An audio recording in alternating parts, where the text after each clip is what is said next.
Welcome back. आप देख रहे हैं जनादेश 2024 और ये देखिए तस्वीरें आ रही हैं अलग अलग जगहों से देश के, जहां जीते हुए उम्मीदवार कहीं पूजा अर्चना कर रहे हैं तो कहीं जश्न मनाया जा रहा है। बीजेपी के खेमे में भी खुशी है तो यहाँ इंडिया गठबंधन के नेता और उसके कार्यकर्ता, उनसे जुड़ी पार्टियों के कार्यकर्ता, वो भी खुशी मना रहे हैं। मनोज तिवारी आपको तस्वीरों में दिख सकते हैं। यहाँ पर नॉर्थ दिल्ली से इन्होंने जीत पाई है और ये हेमा मालिनी नज़र आ रही हैं, ये भी अपना चुनाव जीत चुकी हैं।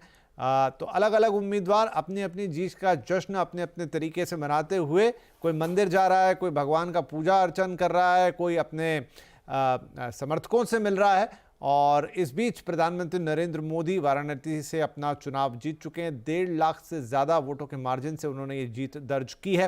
ये भी बड़ा इंटरेस्टिंग रहता है कि कौन कितने वोटों से जीता। आज जो लेटेस्ट फिगर हम सुबह देख रहे थे, इनफैक्ट दिन के समय, शायद अमित शाह जो गांधीनगर से चुनाव लड़ रहे थे, जी हाँ, वो भी जीत गए हैं। और दिन में एक वक्त इनकी लीड 5.5 लाख वोट से ज़्यादा की थी। करेक्ट नंबर आपको थोड़ा बताएंगे। राजनाथ सिंह साहब लखनऊ से मैदान में थे, ये भी जीत चुके हैं। तो कई दिग्गज जो है वो चुनाव, हाँ जी, इस समय आगे हैं। अभी जो सर्टिफिकेट है वो नहीं मिला है तो हम कहेंगे कि आगे हैं रुझान के तौर पे। अरुण गोविल साहब जो राम के किरदार में नजर आए थे रामायण में रामानंद सागर वाली, वो भी बीजेपी के उम्मीदवार के तौर पर मेरठ से चुनाव लड़ रहे थे, वो भी आगे हैं।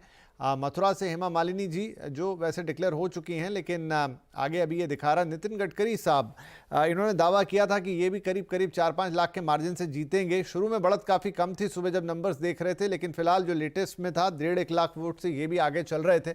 कई सारी बातें, कॉन्स्पिरेसी और सब कुछ चला कि इन्हें हराने की कोशिश ये वो, लेकिन फिलहाल तो वो आगे। स्मृति ईरानी ये चुनाव वैसे हार चुकी हैं, ग्राफिक्स में था कि पीछे हैं, लेकिन ये अमेठी से अपनी सीट हार चुकी हैं। और मुंबई नॉर्थ से उम्मीदवार पीयूष गोयल साहब थे, जहां पर मुकाबला कड़ा था, क्योंकि बाकी अगर हम महाराष्ट्र के नंबर देखें तो on the line of expectation नहीं आए जहां तक एनडीए या बीजेपी का सवाल था। लेकिन उत्तर मुंबई की ये सीट, जो कि एक मजबूत सीट है मुंबई की, वहाँ पर शेट्टी साहब पूर्व एमपी जो थे, उन्होंने छोड़ी गोयल साहब के लिए और अब गोयल साहब ने वहाँ पर जीत दर्ज कर ली। क्या कह रहे हैं वो, आइए सुनते हैं।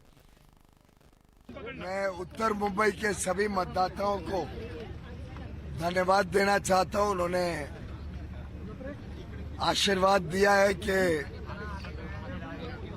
प्रधानमंत्री नरेंद्र मोदी जी के नेतृत्व में फिर एक बार हम सेवा कर सके। मुझे पूरा विश्वास है कि देश में भी इसी प्रकार से भारतीय जनता पार्टी और एनडीए की विजय होगी और पुनः एक बार देश की सेवा करने का जनता हमें आशीर्वाद देगी। तो देश के वाणिज्य मंत्री और पहली बार चुनाव लड़ रहे थे, जैसा मैंने कहा कि मुंबई उत्तर की सीट, जहां पर Gopal Shetty long time MP थे, हैं इनफैक्ट बीजेपी के, लेकिन उन्होंने अपनी सीट छोड़ी। शुरू में कुछ थोड़ी सी खबरें आई कि थोड़ा अंतर विरोध है, लेकिन उसके बाद वो भी इनके समर्थन में उतरे और पीयूष गोयल साहब ने फाइनली जीत दर्ज की है। टफ टेरेन है इस समय बीजेपी के लिए महाराष्ट्र, तो वहाँ से जीत अगर आई है तो ये जीत मायने रखेगी। राइट, अब